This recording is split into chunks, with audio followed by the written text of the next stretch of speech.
Today I want to share with you some of my favorite exercises to do before I go to bed.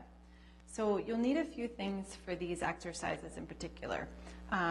You can use a chair if you have one. If you don't have a chair, you can use like the seat of a couch, or you can also use, for one that we're going to do to open up the shoulders, you can use a countertop or a ledge or something like that that you have that's kind of at hip height.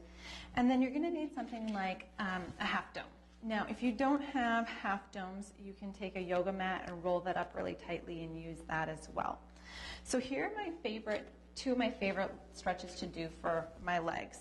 And that is to take one foot on the half dome, okay? And when you do that, you're going to bring that foot into good alignment. So the heel is going to be straight back, the outer edge of that foot is in alignment, and then you're going to step forward. Now, as you step forward, make sure that your hips are still towards the front. Okay. Also make sure that the opposite foot is in alignment. And then you're going to straighten both legs. Bring the pubic bone, hip bone into alignment, shoulders into alignment, head is going to be back as well. Okay, so in this stretch, you're going to hold it for about a minute. Okay, so it's a great one that I love to do if I'm, reading a book or if I'm watching something on TV right before I go to bed. And just staying here, just breathing into that back leg. And then I change it up just a little bit as I bend the knee a little bit, which gets it deeper into maybe the front side of the leg for you, or maybe back into the Achilles tendon a little bit, and get holding for about a minute, just breathing. This is also a really great stretch to do after running or after going for a walk, because it opens the entire back side of the body. So I do that on both legs. And then I switch to doing both legs on a roller, or a half dome. So what you do here is you'll need a chair for this one. And you're going to bring both feet onto your half dome. Okay, you're going to bring the feet into alignment again. And then you're going to place your hands either onto the seat of a chair or a couch or something like that. Now when you get into this, what you're going to do is pay attention to your knees. So you can look at your knees and look at which way they are facing. Now for some of you, when you look at your knees will face straight forward. They'll face directly at your toes. Others of you, when you look at your knees, maybe one knee will be turned in or maybe both knees will be turned in. When I look at my own knees, my right knee is pretty much straight forward, but my left knee actually turns inward a little bit.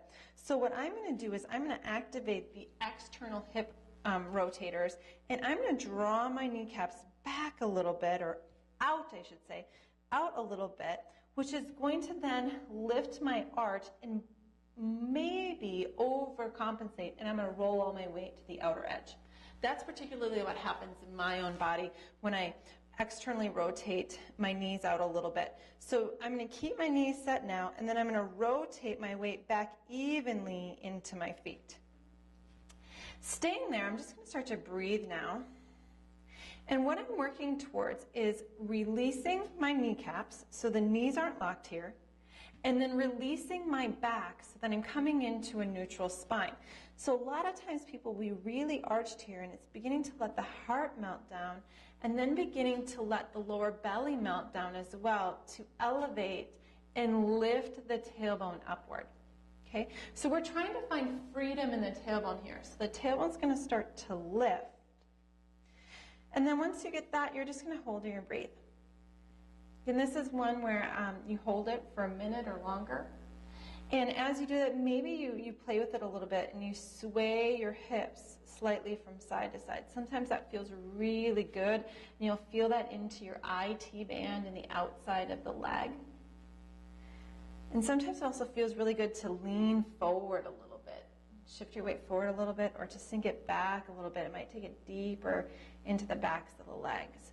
So you can play with it, like listen to your body a little bit of where it's telling you to go.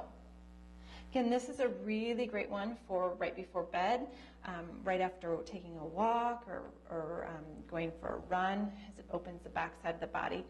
Some of you, as you're in this stretch, you might also feel something happening in your lower back. That's the psoas, and that's okay if you feel it there. And then you can come up. So my next one that I'm going to show you can be done on the back of a chair, or if you have a countertop or something that would work. But you're going to bring your hands onto the back side of it, and you're going to walk your hips right back. And then from here, you're going to just let the kind of the torso settle. However, the settling doesn't mean that the ribs drop down. So hopefully you saw that. Like you saw this dynamic shift of the ribs dropping down, and then I come into a really kind of a swayed back. You want to keep the ribs in alignment with the body, because that's how you're going to get the stretch here. So you're going to take your head down and then up. Maybe you look towards your fingertips. Good, and just take a few breaths as you move there.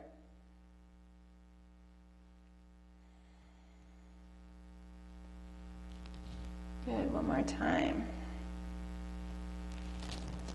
And then come up.